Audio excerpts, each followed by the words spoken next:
মাঠ পর্যায়ে সড়কে ট্রাফিক ব্যবস্থাপনার দায়িত্ব পুলিশের।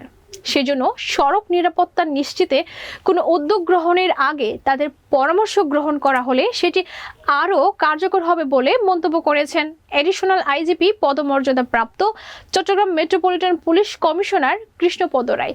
বিস্তারিত দেখুন চট্টগ্রাম ব্যুরো প্রতিনিধি রুমেন চৌধুরীর প্রতিবেদনে।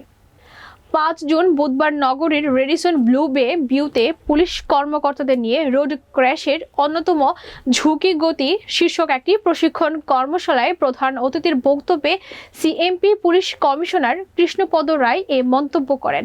তিনি এ সময় নগরীর সড়কগুলোকে নিরাপদ করতে সমন্বিত প্রচেষ্টার উপর গুরুত্বারোপ করে বলেন, পুলিশের একার পক্ষে সড়ক নিরাপত্তা নিশ্চিত করা সম্ভব নয়।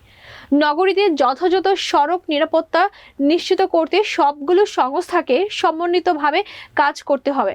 এ সময় আরও উপস্থিত ছিলেন সিএমপির অতিরিক্ত পুলিশ কমিশনার মাসুদ আহমদ, উপ পুলিশ কমিশনার নাসির উদ্দিন। আয়োজনে 4 ও 5 জুন 2 ব্যাচে 70 জন পুলিশ কর্মকর্তা ও চসিকের 4 জন প্রকৌশলীকে Bloomberg philanthropies initiative for global road safety প্রোগ্রামের অংশ হিসেবে গ্লোবাল রোড সেফটি পার্টনারশিপ এই প্রশিক্ষণ দেয়া হয়।